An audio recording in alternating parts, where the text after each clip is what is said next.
You're listening to Encore Friday, a Principal Matters podcast production.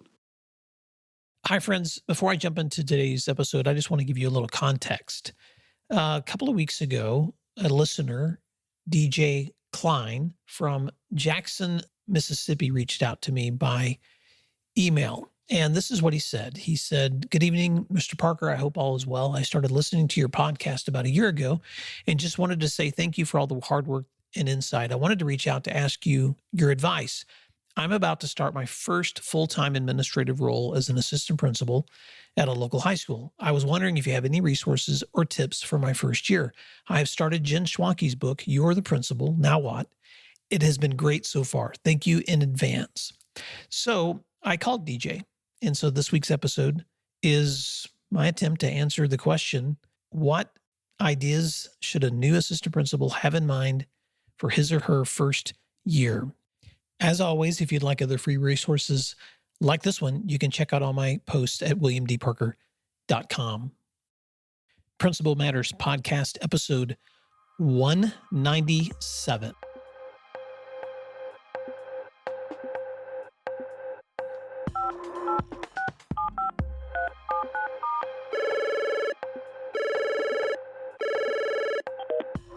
Hi, DJ.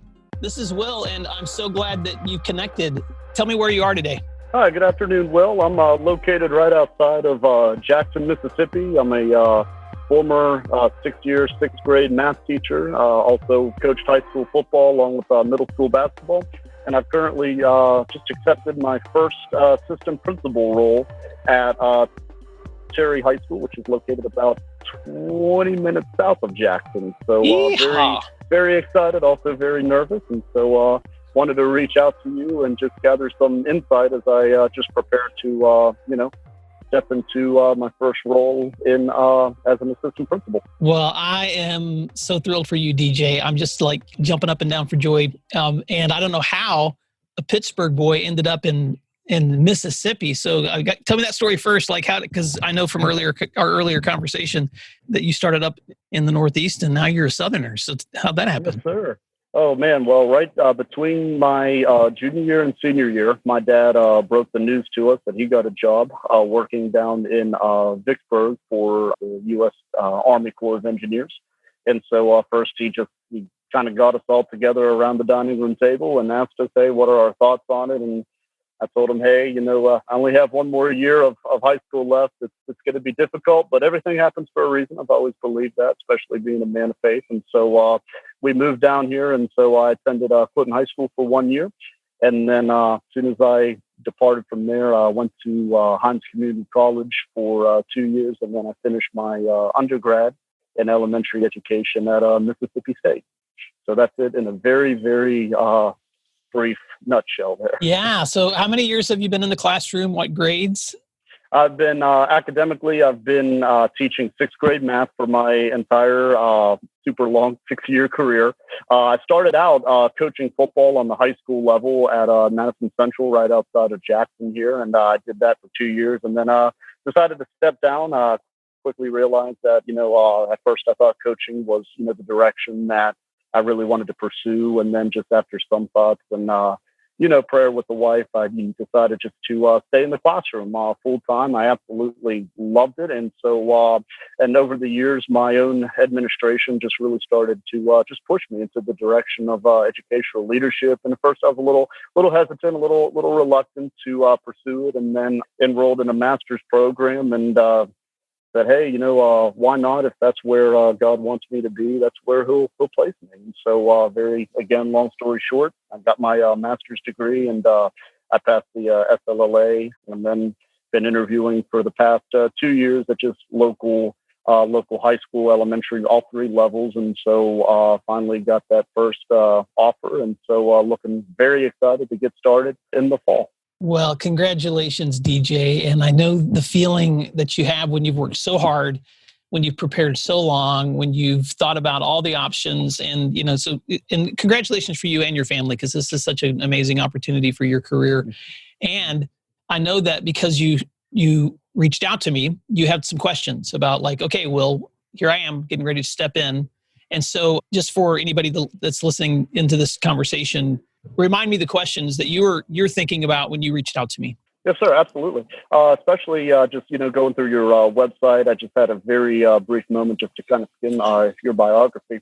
And I saw that you won and that you were recognized as Assistant Principal of the Year back in 2004, was it? 2012. Don't make me that old, DJ. Okay. All right. I'm sorry. Forgive me. And so, really, I wanted to reach out to you, and especially just having, no experience whatsoever. There was a couple of topics that I really wanted to dive into. The first one, just really any general advice. I know just a lot of my mentors around here, they all have kind of unanimously agreed that, your first year behind the desk, it's very similar to your first year, as a teacher in the classroom. I mean, you really don't know what you're in for until you really start. And so that's really what I wanted to reach out to you about, just really any general advice that, that you can offer anybody like me who's about to assume, again, their first year as an assistant principal, lessons that you've learned yourself as an assistant principal, perhaps some even mistakes to avoid. And also kind of a real deep question, especially with someone being, the first year, really, how do you gain, the trust of your staff and your students? I'm going to be leading a school of about 1,200 students, grades 9 to 12, and just supervising electives along with some athletic responsibilities as well. And so I know that's very broad, but really any insight that you can offer, I'm all ears. So. Yeah, well, there was a follow-up question that you had to that too in the email you sent, which was any specific books or content that might be good to read. And you're already reading Jen Schwanke's book, You're the Principal, Now What? So congratulations on picking up a great read there. That's a book that we use in training with new principals in my work. So I want to begin with just some book recommendations, and then I'm going to give you, DJ, 10 things that I just jotted down quickly that I would say to any new principal or any new assistant principal that I think might be helpful as you're stepping into your new role. So first of all, some book recommendations. The first one is one I've not read, but I'm hearing lots of positive feedback because it just came out this month, and it's called The Assistant Principal 50 Critical Questions for Meaningful Leadership and Professional Growth by Birute Kafale. So Principal Kafale is an ASCD author, and he came out with that new book. And I'm going to send you links to all of these things, DJ, so don't feel like you have to take long notes. Thank you. But Principal Kafale's book is available online, and he's actually been hosting free, I believe they're on Saturdays, free Saturday webinars going through each chapter of his book for any assistant principals out there that want to get some free professional development. So check him out. Check out his Twitter handles, and I'll send you a link to his new book. There is a back order for that book because it's so popular that Amazon has not been able to keep up with the orders. So, but I do think the ebook is a quicker delivery if you want to go that direction. The second book I'm going to recommend to you, because I don't know if you've had access to it, but I wrote a book several years ago called Principal Matters: The Motivation, Action, Courage, and Teamwork Needed for School Leaders. And I'm going to send you a free copy of that, DJ. So after we finish this conversation, I'll get your mailing address from you because I just want you to have that in your arsenal as a way to read. And that was a reflection that I wrote as I was finishing my years as an assistant principal and moving into the head principalship. And so it's written from experience. Because I spent about 9 years in the assistant principal role before I stepped into the role of a high school principal. And then I'm going to recommend 2 non-education books. And these have nothing to do with principalship, but I have found them helpful for me to think about my school as an organization. And one of them is a classic called Good to Great: Why Some Companies Make the Leap and Others Don't by James Collins. And it's just a fantastic study of the historically most successful American companies and the common traits of their CEOs, what makes them stand above the rest. And I really like this study because it helped me to identify the kinds of qualities I wanted to be cultivating in my own leadership. And then the last book I'm going to recommend is another business book. And this one is by Dave Ramsey. He's a big entrepreneur, personal finance. I'm sure you are familiar with Dave Ramsey's content, but he wrote a book several years ago called ENCORE: A Step-by-Step Guide for Leading Your Business to Success. And I also found it really helpful because as a small business owner who grew his business to more than 300 at the time that he wrote the book, and now his business is about 500 employees, he had to learn a lot of lessons along the way about how to manage people, how to look for quality, how to define responsibilities.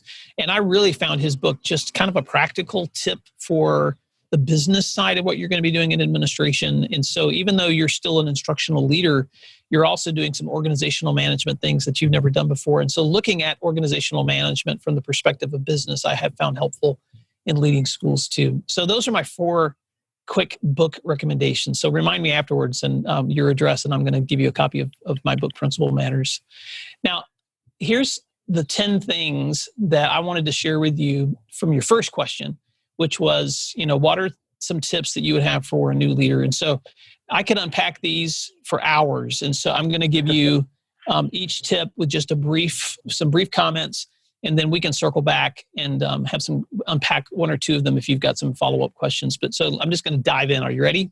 Yes, sir. Let's do it. All right. So tip number 1, and again, I'll share all of these with you, DJ. Tip number 1 is discover the vision and values of your head principal and consider how you can support those values.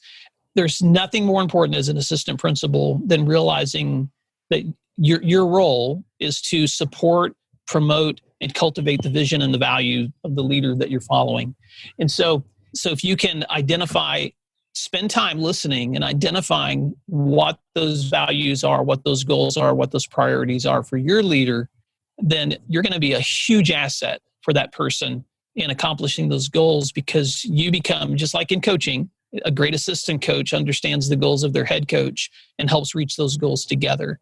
And so one of the best things an assistant principal can do is to figure out, identify those values and goals of the head principal, and then figure out how you can help accomplish them.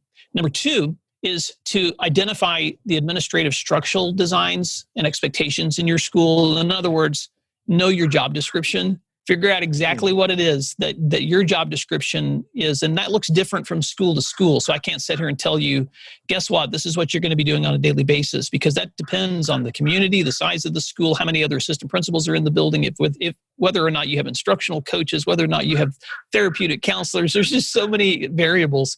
But your school has a structural division and expectations. If they're written down, that's fantastic, because that's going to give you a big leg up. If they're not, then start trying to write a job description for yourself of the key responsibilities that you're going to be having in your role, because that's where you have to focus your energy, is in your key responsibility areas.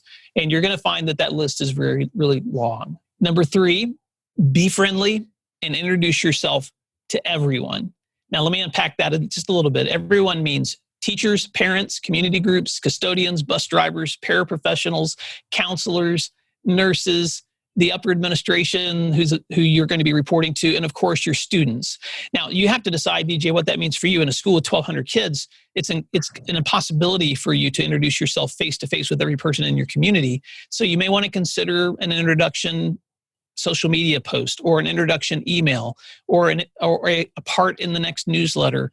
You may want to just consider some old-fashioned introductions, which in my case, I remember in my first year as an assistant principal, I made sure that I went into the kitchen and said hello to all the ladies in the cafeteria and the folks that worked there. I made sure that I was at the bus stops in the morning to actually step into the bus and say hi to the bus driver, introduce myself to all of them, and be there so that they would know, hey, and guess another great thing to do too is pick a route and ride one so that you can get to know those bus drivers close up. So by everyone, I mean everyone. Everyone needs to know that you're there, and they need to have met you in a friendly way so that they can see that, hey, Mr. Klein's here. He's visible. He actually cared enough to introduce himself to me, and he cares. Number 4 is listen a lot. I'm pausing there because I just want this one to sink in. Because what I would add to that is speak as little as possible at first, except when you're being friendly and courteous. And this way you learn what I call the lay of the land. I grew up out in West Tennessee, so my daddy would always talk about the lay of the land. And so, but you have to understand where you are. And so listening is the best way for you to understand the environment in which you're going to be serving. And what I see a lot of leaders do, whether intentionally or unintentionally, is they get very eager to begin to make decisions or changes without really understanding. And so, of course, one of my favorite listening quotes is from Stephen Covey, who says, seek first to understand before being understood. So take a lot of time to just listen and understand and realize that your job is to be an investigator and to observe and explore the options. Let's see, where are we? Number 5. Number 5 is expect the best, but guard your trust until you know who's trustworthy. And this is huge because, first of all, you have to demonstrate trust by following through on your promises, doing what you say you're going to do, building trust in others. But you're going to have to figure out who you can trust, because sometimes it's easy to if you don't know the lay of the land yet, to place your trust in people who may not be trustworthy. And so you need to spend some time getting to know people before you know who you can really trust with confidence. Now, hopefully that's the people on your administrative team, because you guys have to have a strong bond of trust if you're going to lead together. Occasionally, I've seen schools where those administrative members may not be trustworthy. And if you discover that, you have to be really careful in supporting the leaders that you have in front of you, but without putting yourself in positions where you're putting your own trust at risk. And so if you run into something like that, DJ, call me, because I'd love to coach you through some of those options. But expect the best from others, anticipate the best, but guard your trust until you know who's trustworthy. And that works for parents and teachers and students and your community members too. All right, number 6, understand and follow your school policies. I call this the student handbook and your district policies your assistant principal Bible. And so you have to make sure that you have taken time to read that, to understand it, to memorize it, to make it, to understand it backwards and forward, because you're the one as an administrator. That term administration means that you're actually administering those policies. You're responsible for managing those things. So you have to know what they are. Otherwise, you can't enforce them. Number 7, follow your policies consistently, fairly, and firmly. And until you've learned the full context of your climate and culture, I always advise new assistant principals to avoid gray areas. Don't try to guess.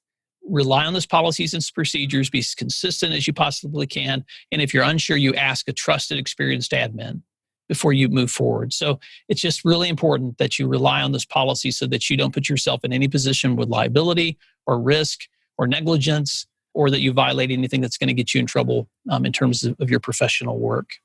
Number 8, and this is a to-do list for your summer. Schedule as many of your observations and evaluations, if you have that responsibility.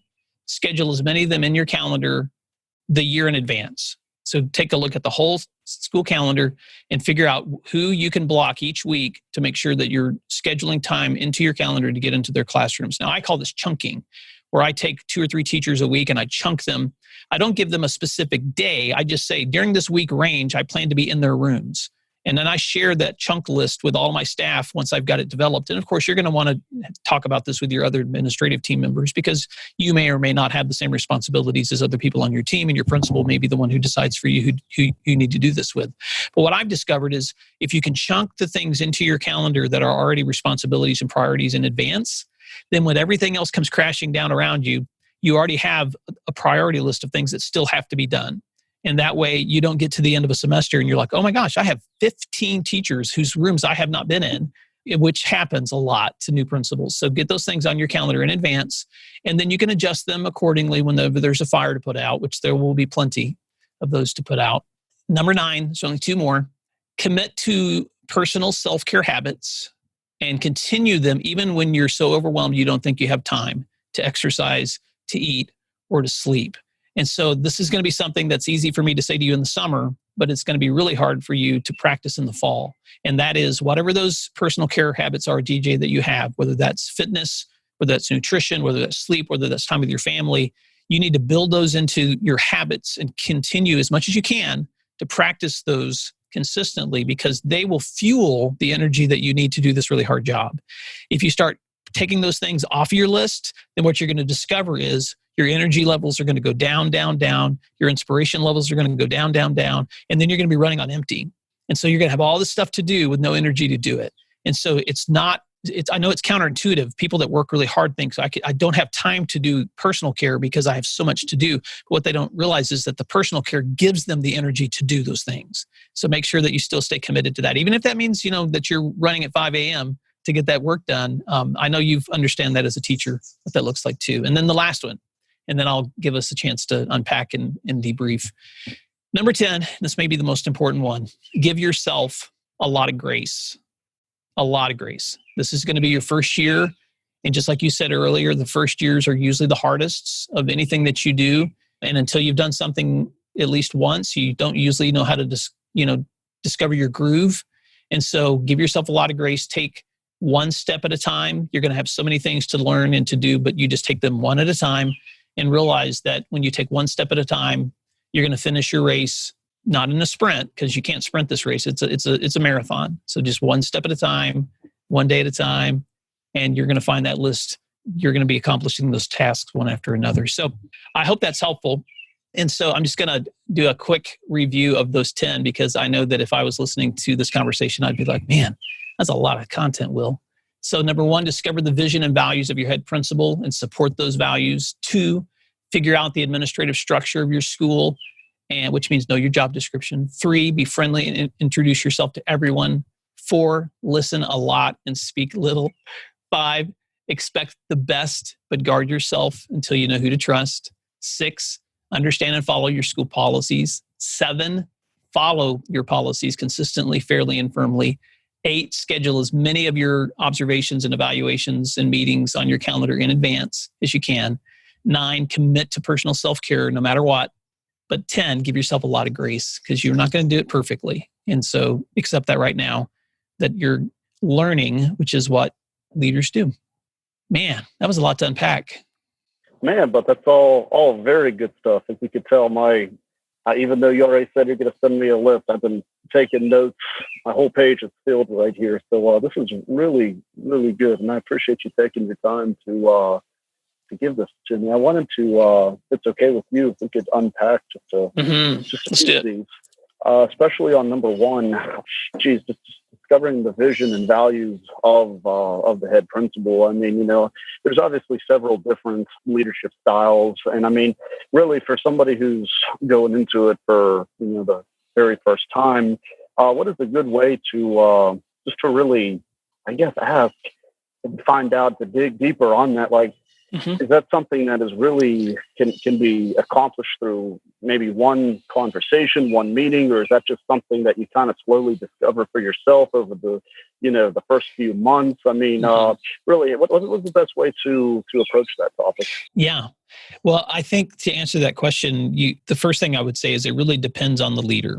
There are some leaders who are very, very clear about what their expectations are, what their values are. I worked for a superintendent in my previous district who every single year would begin the year by reviewing his values, his goals for us as a district, and then for those of us in leadership in our schools. And what I loved about it was even though often it was very familiar as I got to know him over the years and predictable in some ways, it was also reassuring just to be reminded these are the things that he really values. And in my role as a principal in the district now, supporting my superintendent, is to make sure that I match and support those values too. But I've discovered in working with other leaders that sometimes they're not quite as clear and forward with what their visions and goals are, but you begin to collect a sense of what they are based on how they work with you. And so what I try to do is just listen closely. I will say this, I typically can identify the priorities of a leader based on what they spend their time doing. So if you could ask to see a copy of your leader's calendar, you're going to get a pretty good sense of what their priorities are. And I'm not suggesting you do that, but it may be available. Another way to ask that question is, of course, to look at your school's vision and mission statements, because a lot of schools have a vision and mission statement, and then have that conversation. How was this created? How long has this been around? Is this something that was that you created, or is this something that we've inherited? Because then you're going to get a sense of whether that mission statement and vision statement are real or just a motto on the wall. But if that's something that your principal has helped create and owns, then that gives you a first step in knowing where they're heading. If you discover in the conversations that you don't really have a strong sense of direction from your leader, then that's a vision and mission too, which means that there may not be a clear vision and passion for the direction of your school. But I'm going to assume that there is, every leader has some intention of what their goals and outcomes that they dream of for their schools and passions are. And so if those things aren't clearly communicated to you, then DJ, I think that in the right conversations, those are great questions to ask. Hey, I'm just really curious, what do you consider the 1, 2, or 3 biggest goals you want to reach this year? That's the kind of question I would ask, just so that I can hear back, reflected back, what's on the heart of that leader. Because then you're going to get a sense of, okay, this is where he or she's going to put their time and effort, because this is what they really want to accomplish. Well, thank you very much. And the second thing, especially this is coming from somebody who is, fresh out of the classroom in terms of observations, of course, for especially particularly for younger teachers, the whole formal observation can be quite intimidating. And so, but every person they're different when it comes to the meeting, especially after, the initial observation, the follow-up. It could be quite tense, especially for teachers, and some might be quick to get, some are open to whatever feedback you have to provide. Others maybe not so much. So just really diving in on number 8, just to build on that observations there, scheduling all that, especially for your post-op observation conference. Just any advice to really just promote a atmosphere or a culture of just positive feedback, especially for teachers that might be expecting something else, I guess. Well, that's a great question. And I think, again, part of that depends on how your school typically communicates out to teachers the expectations that come with observations and evaluations. So you may want to ask your principal, what format are you typically following? What kinds of communication do you give on the front end for this? And if there's already a model in place, then you may want to adapt that same model so that there's consistency. If it's not intentional, if there's not a design language that's usually used, then I think it's regardless of that, it's important for you to communicate that I'm excited about being in your classrooms. I'm looking forward to seeing your instruction with students. I have scheduled these times where I'm going to be planning to be in your classrooms. In my case, I would always say, here are the dates that I plan to be visiting and observing and evaluating. But let's talk about times where you are interested in me also coming in if you're doing special projects. So there's a lot you can say in that. But I think it's really important to communicate on the front end that your goal is to come in and support instruction. And so, it's not a gotcha moment, and you don't need to say that in your communication, but I think they can sense that in your demeanor. And so I think it's important. And I think it's also important too, DJ, to realize too, that observing and identifying strong instruction does not require you to be an expert in a content or subject area. And so don't feel intimidated or stressed if you're stepping into a language arts class or a science class or a U.S. history class or a choir or music class, because you are a math instructor. You might be thinking, well, I really don't know this content very well, so how am I supposed to identify whether the instruction is being effective? Because what you're going to discover is that those instructional tendencies are the same no matter what the subject. And because you have to ask yourself the two questions, which is, what are students actually learning in this moment? What are they supposed to be learning? And how do we know they learned it? Those are just two simple questions. What are they learning? And then how do we know they learned it? And if you can keep it that simple, then you're looking for those instructional strategies that help create the environments where kids know what they're supposed to be learning, and then they're being supported in actually learning it. And so keep it simple and look for those same traits that you would identify. And as you do this over time, you're going to begin to identify pretty quickly what's working and what's not working. But then when you have follow-up conversations with teachers, I always love to ask 2 questions, which is, tell me the things that you feel like are working really well for you in instruction right now, and let them answer that before you start going through your list of things you've observed. And then the follow-up question to that is, tell me some areas or an area where you feel like you may need to grow. And then let them go there too, because then once they've had an opportunity to express their own self-reflections of where they are as an instructor, then you can say, well, let's go through the observation I just did, and I'll tell you the things I observed, and let's look at that in light of what you just told me, and see if I'm observing the same things that you're observing, and together it becomes not just an opportunity for you to evaluate and observe, but to do some coaching and to provide some feedback. Because a lot of times, just like in any conversation, you can help become a mirror to somebody else so that they can see things about themselves that they couldn't see otherwise. Absolutely. That's fantastic, especially as a teacher. I mean, the areas that I felt like that I grew the most were definitely the ones that I pursued myself. Instead of really being told a certain way, it was all about self-discovery and reflection. And throughout the years, I've also been just observing different administrators on elementary, middle, and high school level. And there's one local principal who's a dear mentor of mine. And what she does on a monthly basis is, after her evaluation, she'll have the teachers pick 3 different things three different areas, whether it be an instructional technique or a classroom management idea, just three different ways to improve. And during their next meeting, they go over those three things and they pick three more. And so that has been one of many, many things that she just kind of implemented in her school. And it's really shown just in the, overall performance. So that's really good stuff. Yeah, So, that's fantastic. Yes, sir. Number 4, listen a lot and speak little. That's really what I wrote down to kind of sum that one up. And I saw a quote probably somewhere on social media that, one of our biggest problems as human beings is that, we listen to respond. We don't listen to comprehend. And so I was wondering if you could really maybe just unpack that just a little bit, or maybe tell a story or a scenario maybe where that really comes into play. So. Yeah, well, I'm going to give you an assignment, and maybe you could do this with your wife. Or do you guys have children? I don't know your history. Yes, sir. I'm actually at outside the doctor's office. I have a 2.5-year-old baby girl. She's in there with my wife right now. So. All right, man. Well, if we need to go any moment, you just tell me, and we'll wrap it up because you're being a good dad. But I want to give you an assignment that I love to do with when I'm working with leaders, especially. And I want you to ask your wife a question, and it could be something like, "Tell me one of the most memorable moments you have had as a mother," or tell me, in your own words, why you love doing in whatever her career is, or whatever, why you love, being a mom. I'm just trying to pick something that would be a good conversation to have together. And then ask her to just say, I just want you to just tell me everything that you think about that for the next 90 seconds. And for the next 90 seconds, don't respond.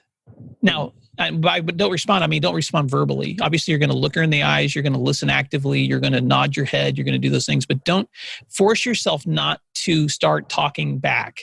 Force yourself not to respond until she's completely done. And then when she's completely done, after the 90 seconds, I want you to do this. I want you to say, what's your wife's name? What's her first name? Kristen. I want you to say, Kristen, here's what I heard you say is this. This is what I heard you just tell me. And I want you to repeat back to her all the things that she just said to you in your own words.